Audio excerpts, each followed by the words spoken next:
سلام، امیدوارم حالت عالی باشه. من رضا رفیعی هستم. قراره با هم آموزش صرافی کوکوین رو شروع کنیم که چطوری باید ثبت نام کنیم، چطوری باید امنیتش رو بذاریم بالا و این دوره از 0 تا 100 و حتی اگر شما هیچی آموزش ندیدی تا حالا میتونیم با این دوره کامل و جامع وارد بازار و دنیای رمزارزها بشی و شروع کنی به معامله کردن.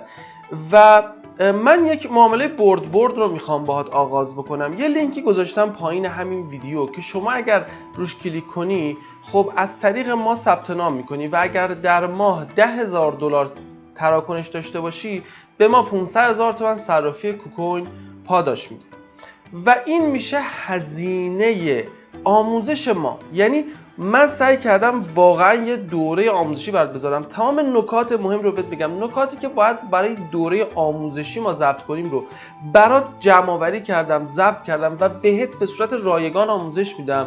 شما فقط کافیه با لینک ما ثبت نام کنی و در ازاش ما یک کانال VIP مخصوص بچهای کوکوین هم آماده سازی کردیم که من هفته یک مرتبه 10 تا 15 تا ارز مختلف بازار رو تحلیل میکنم، بهت میگم کجاها مناسب بخری، کجاها مناسب بفروشی و همینطور یه سری سیگنال ها هم اعضای تیم ما میذارن برای شما توی اون کانال.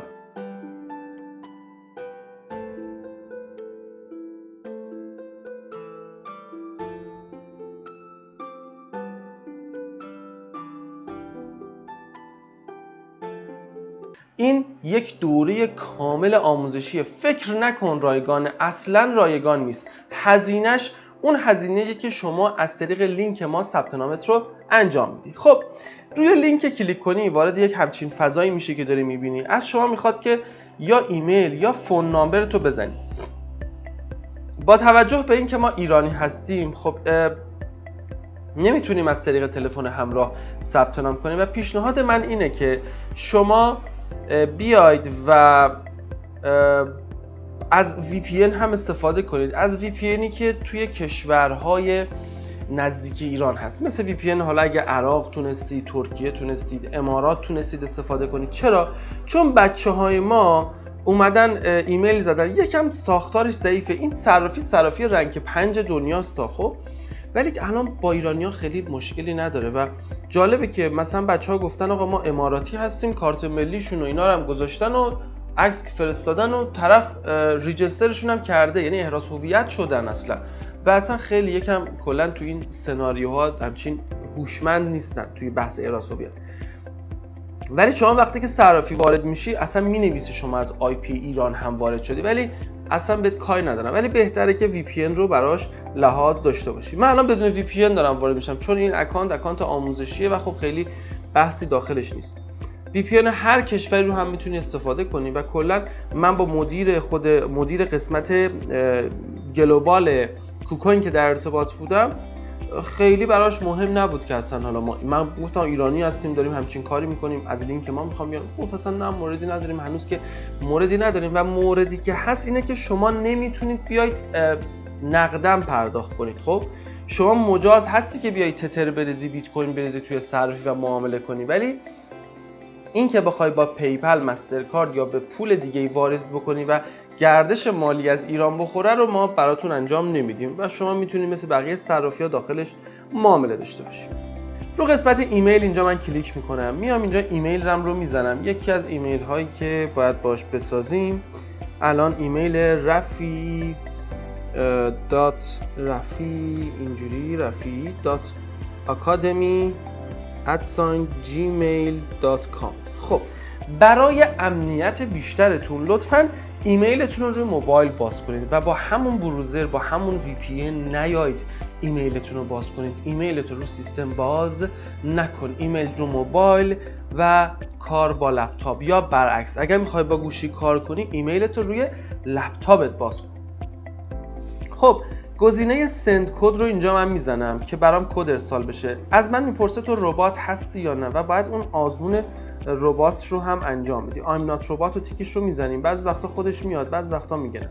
سوال میپرسه میگه کدوم عکس ها توش ماشین هست. من اینو انتخاب میکنم، اینو انتخاب میکنم، دوباره رفرش میشه، اینجا ماشین هست، دیگه ماشینی نمیبینم، اینم دوباره ماشین اومد و دوباره از این میپرسم، میگه که ترافیک لایت رو این بار من بگو، چراغ راهنمای رانندگی اینجاها توش چراغ هست. دوباره نکست، دوباره میگه ترافیک لایت اینا هست، مثل که اشتباه داریم جواب میدیم. ماشین، دوباره ماشین تو اینا هست. کراس والک یعنی خط عابر پیاده، خب این که تو تمام تصویر خط عابر پیاده هست. و در نهایت قبول میشه. خب ایمیل سند شد و من میام توی ایمیلم با موبایل و کوکوین برای من یک کدی فرستاده، اینجا یادداشت میکنم 035994. بعد میام یک پسورد اینجا وارد میکنم. دوستان لطفا خوب دقت داشته باشید. پسوردی که اینجا میام ست میکنم، پسورد چیه؟ مثلا ست لوگین پسورد الان میذارم رضا 1 2 3 4 5 و اینجا هم یه رفرال کد ازتون میخواد که اگر با لینک ما اومده باشی خودش برات میزنه، اگر با لینک ما نیومدی رفرال کدی که میتونی از ما بخوای بزنی میشه، عرضم به حضور شما که من اینجا بیام رفرال کدمو نگاه بکنم. آر کوچیک، جی بزرگ، دوی کوچیک، زد بزرگ، کای بزرگ، دبلیو بزرگ، بی بزرگ و بعد اینجا ساین اپ رو میزنم. شما از این صفحه یه عکس باید بگیری قبل از اینکه ساین اپ بزنی، یه عکس بگیری برای اون شخصی که من برات گذاشتم ارسال بکنی و بگی آقا من با کد شما ثبت نام انجام دادم و تا اینکه ما بتونیم تو اون کانال VIP که بهت گفتم شما رو اد کنیم و بتونید از خدمات ما بهره ببرید. خب صبر میکنیم تا صفحه بالا بیاد.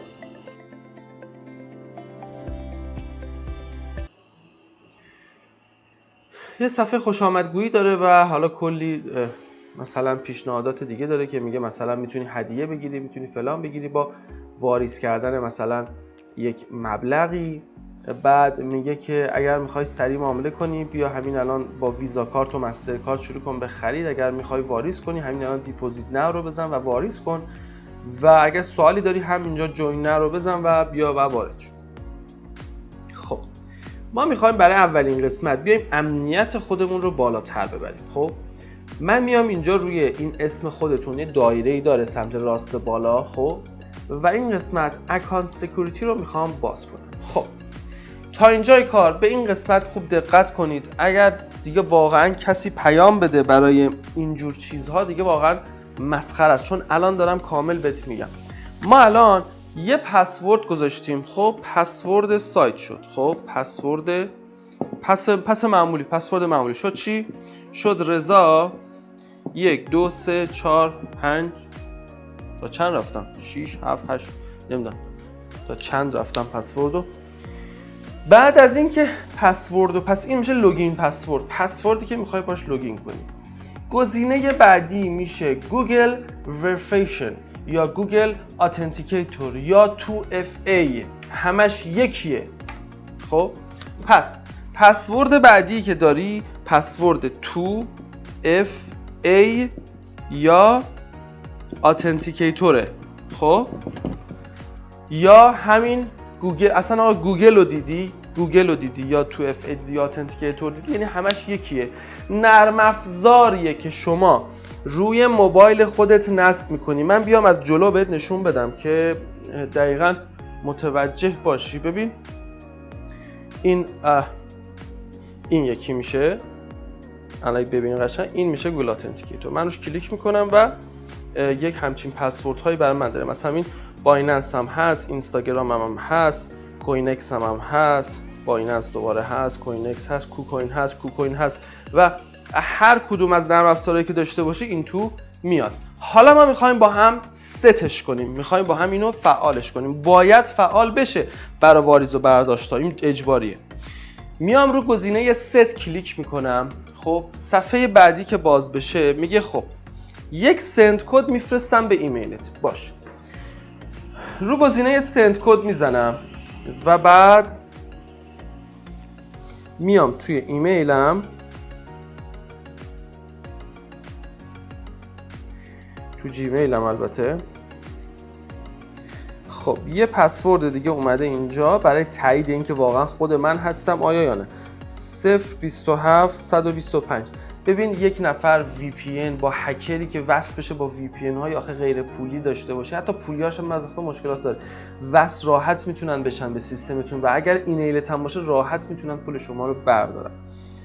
خب بعد این صف تو رو خدا از این عکس بگیر، این کد رو ذخیره کن، برای بابا، مامان، کسی که اعتماد داری بفرست، تو تلگرامت ذخیره‌اش کن، یه جایی رو کاغذ یادداشت کن، بذار گاف صندوق، بذار لای قرآن بذاری واقعا امنه، کسی بازش نمیکنه. بعد خب این کد رو ذخیره کن. حالا چی میشه این کده؟ حالا دوباره همون نرم افزار اتنتیکیتور رو من اینجا بازش میکنم، درسته؟ و بعد این گزینه به اضافه رو میزنم. به من میگه اسکن میخوای بکنی QR کد رو یا میخوای وارد کنی دستی. میزنم اسکن. میارم گوشیمو رو صفحه مانیتور و از این نگاه میکنه، خودش ذخیره شد. بعد این پایین میاد کوکوین رو برات اضافه میکنه. این همون کد 2FA شما هست. خب حالا میام 2FA رو هم که بهم داده که مطمئن بشه آیا واقعا وصل شده، می نویسم اینجا 293 286. اکتیو رو میزنم و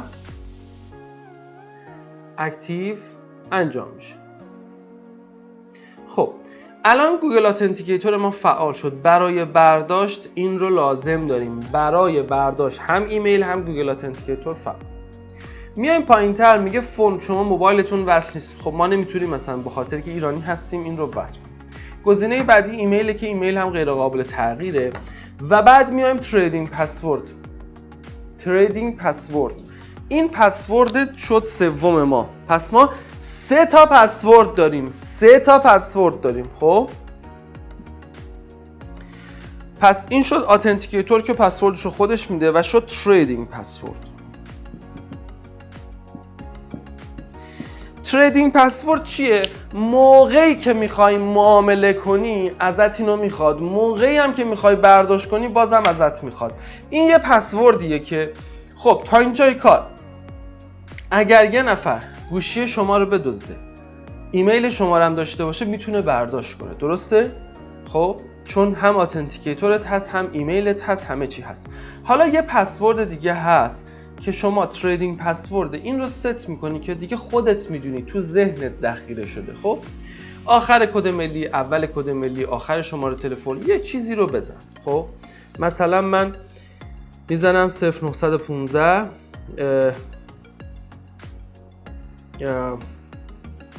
860 1229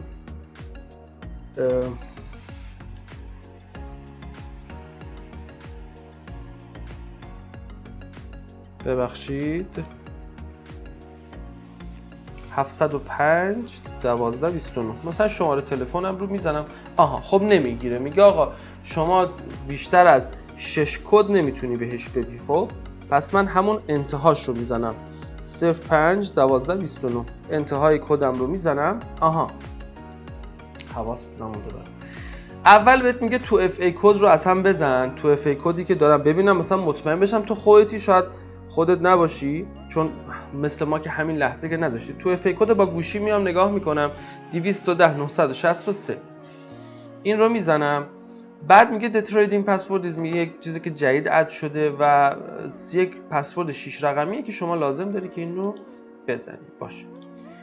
بعد میام همون انتهاشو میزنم 05 1229 05 1229 اینجا هم یادداشت میکنم 05 1229.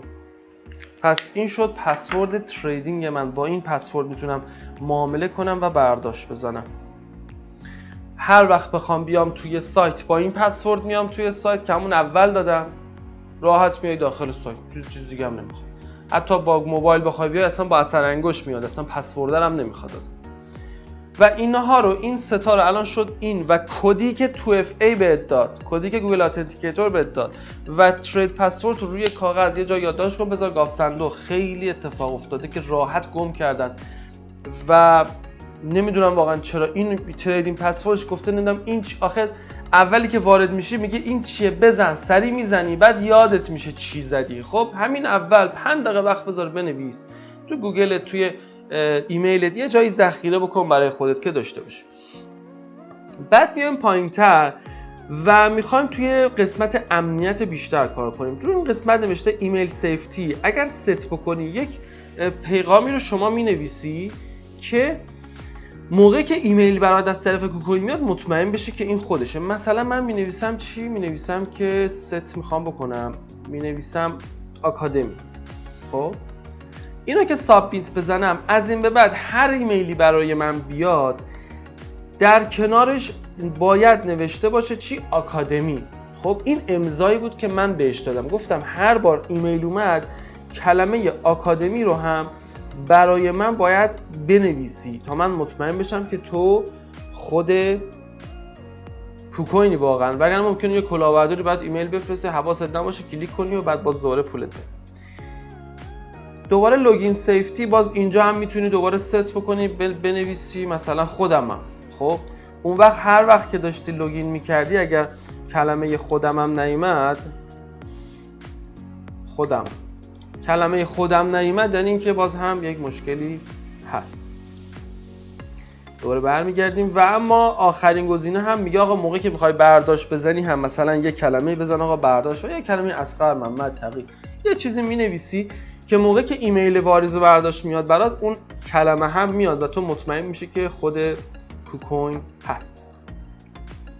این میشه از قسمت امنیت و در جلسات بعدی آهسته آهسته واریز و برداشت رو کامل بهت میگم فرق ERC20 چیه، TRC20 چیه، چطوری واریز کنیم، چطوری معامله کنیم، چطوری از کوکوین وام بگیریم، چطوری تو فیوچرش معامله کنیم و همه اینا رو پله پله گام به گام بهت آموزش میدم و اصلا عجله نکن، آهسته وارد بازار شو و اگر بدون اطلاعات و بدون علم بیای خیلی اتفاقا هست میتونه بهت ضرر بزنه. شما کافی اشتباهاً یک شبکه رو اشتباه بزنی و کلا واریزت با ضرر بیاد و کلی ضرر کنی و خیلی پس مهمه که بتونی که صبور باشی.